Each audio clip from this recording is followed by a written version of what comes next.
वजह क्या है? मतलब नरेंद्र मोदी जी बड़े कॉन्फिडेंट हैं, लेकिन बाइडेन साहब क्यों ऐसे स्ट्रेस दिखाई दे रहे हैं? क्या वजह है उसकी?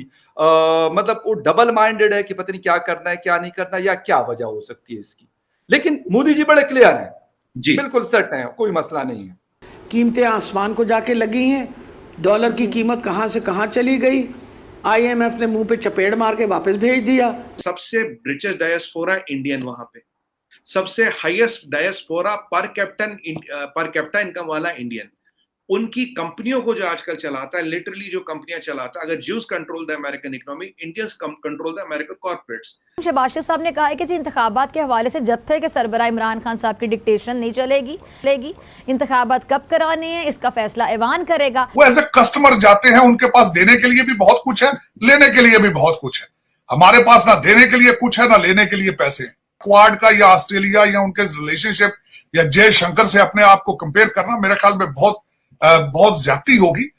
देख करके हड्डी फेंकनी होती है कि सामने वाला मांगता क्या है। उन्होंने कहा कि मजहबी टच दे दो, क्योंकि यहाँ आदमी मजहब के नाम पर तो बेकाबू हो ही जाता है। ये जो उन्हें लाखों इंजीनियर चाहिए अपनी आईटी को चलाने के लिए, वो कहां से आते हैं? वो इंडिया से आते हैं। एग्जैक्टली। डाटा सेंटर कहाँ है? इंडिया में है। उनका बैकएंड कहाँ है? इंडिया में है। ट्रेड किसके साथ हो रहा है? इंडिया के साथ हो। हेलो फ्रेंड्स, जय हिंद। हिंदुस्तान स्पेशल में आपका स्वागत है दोस्तों।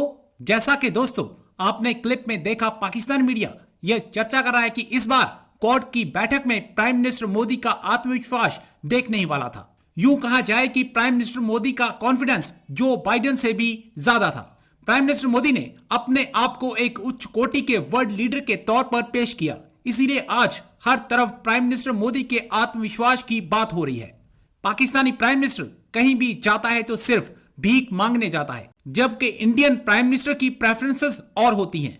भारत में इसीलिए हर जगह से धड़ाधड़ निवेश आ रहा है और पाकिस्तान में लोग सड़कों पर हैं और अपने ही मुल्क की प्रॉपर्टी को आग के हवाले कर रहे हैं। पाकिस्तान आज अपनी पॉलिसीज की वजह से सिर से लेकर पांव तक कर्ज में डूबा हुआ है। पाकिस्तान में इतनी ज्यादा महंगाई से अफरा तफरी है। आज की वीडियो में पाकिस्तानी मीडिया ने और क्या कहा। So friends, let's start this very interesting video. Thank you so much. वजह क्या है? मतलब नरेंद्र मोदी जी बड़े कॉन्फिडेंट हैं, लेकिन बाइडेन साहब क्यों ऐसे स्ट्रेस दिखाई दे रहे हैं? क्या वजह है उसकी? मतलब वो डबल माइंडेड है कि पता नहीं क्या करना है, क्या नहीं करना, या क्या वजह हो सकती है इसकी? लेकिन मोदी जी बड़े क्लियर हैं, जी बिल्कुल सेट हैं, कोई मसला नहीं है। हाँ फगर भाई, मैं इसी पे आ रहा था। देखिए, ये सब तो हमने इसके फायदे नुकसान गिना लिए। अब इसमें एक चीज आ गई। अब यहाँ बहुत बड़ी कवायद चल रही थी। बहुत एनालिस्ट का ये मानना था कि रशिया वाला मसला उठेगा। जी मैं बिल्कुल। शायद एक वाहिद आदमी था जिसने डिक्लेयर किया था कि रशिया और चाइना की बात भी नहीं आएगी। अगर आप ज्वाइंट स्टेटमेंट देखें ना, उस पर रशिया ना चाइना है, और दूसरे ये अटकलें लगाए जा रहे थे। काफी हमारे एनालिस्ट बहुत महान है, उन्होंने बोला था जब मोदी जी बाइडेन साहब के सामने आएंगे तो रशिया यूक्रेन वाला मसला उठेगा। मैंने ये बताया था उनको, भाई ये मसला उठ ही नहीं सकता, बिकॉज जियोपॉलिटिक्स क्रिकेट नहीं कि आपने 6 बॉलें करनी और मुझे 6 बॉलें डक करनी है। जियोपॉलिटिक्स में आप तीर तभी चलाते when you are shooting to kill. After what happened in US with secretary of state, मैंने बोला था जो Biden will not bring up Russia and Ukraine because they know कि India is not going to change your position. अब why should he get humiliated at the world stage by bringing it up again? मैंने कहा वो उठाएगा ही नहीं। देखिए, ये same diplomacy में मुद्दे तभी उठाए जाते हैं when you are going to gain. Cricket match नहीं है कि भाई आपने 6 बॉलें तो करनी और मेरे को 6 बॉलें खेलनी है, ऐसा होता नहीं है। तो इसलिए मैंने बोला था ना रशिया आएगा, ना चाइना आएगा, ना रशिया यूक्रेन की बात आएगी। तो उन्होंने ये किया, ये बहुत क्लियरली हो गया। अब आप बोलेंगे अभी जो इंडिया और यूएस की फकर भाई परिस्थिति है, ट्रस्ट और ट्रेड और partnership is a compulsion not option. Exactly. जैसे सबसे बड़े ट्रेडिंग पार्टनर हम उनके चाइना के बाद, हमारे साथ उनका 20 बिलियन का केवल डेफिसिट है, वो भी हम हथियार खरीद लेते हैं। दूसरी बात, सबसे रिचेस्ट डायस्पोरा इंडियन वहां पे, सबसे highest diaspora per capita income वाला इंडियन, उनकी कंपनियों को जो आजकल चलाता है, लिटरली जो कंपनियां चलाता है, अगर Jews control the American economy, Indians control the American corporates. देखिए, सत्या नडेला को छोड़िए, ऐसे हजारों सीईओज और हैं जो इंडियन ऑरिजिन के हैं। उनके यहाँ 30% जो वॉटन हो, केलॉग हो, कॉर्नेल हो, जो बच्चा है पढ़ने वाला, वो इंडियन है। आज वॉटन का, केलॉग का डीन कौन है? They are again people from Indian origin. आज वहां पे पॉलिटिक्स में है। दूसरी बात, ये जो उन्हें लाखों इंजीनियर चाहिए अपनी आईटी को चलाने के लिए, वो कहां से आते हैं? वो इंडिया से आते हैं। एग्जैक्टली। डाटा सेंटर कहाँ है? इंडिया में है। उनका बैकएंड कहाँ है? इंडिया में है। ट्रेड किसके साथ हो रहा है? इंडिया के साथ हो रहा है। और फखर भाई, अगर क्वाड में से इंडिया को निकाल दे तो क्वाड तो सर्वाइव ही नहीं करेगा ना। क्वाड स्टिंग, अगर ये निकाल दो तो क्वाड में बचा क्या? पॉसिबल नहीं है, पॉसिबल ही नहीं, पॉसिबल नहीं। इसीलिए इंडो पैसिफिक कमांड नाम दिया गया। नाम was change to Indo Pacific command. अब जब इतनी चीजें स्टैक, और मतलब needless to say we are the largest democracy and they are the oldest democracy. अब इतनी सारी चीजें जो है, रशिया यूक्रेन की लड़ाई तो मूंछ की लड़ाई है। देखिए अब उनका क्या है कि उसके कारण आप इतनी चीजों को जेपरडाइज नहीं कर पाओगे। अगर आप इसको जेपरडाइज कर रहे हो तो आप सीधा सीधा चाइना को मौका दे रहे हो। और इसीलिए हुआ क्या, अब अगला स्टेप आता हूं, हुआ क्या फखर भाई, जब ये चाइना को पता लग गया 40% जीडीपी वर्ल्ड का निकल गया।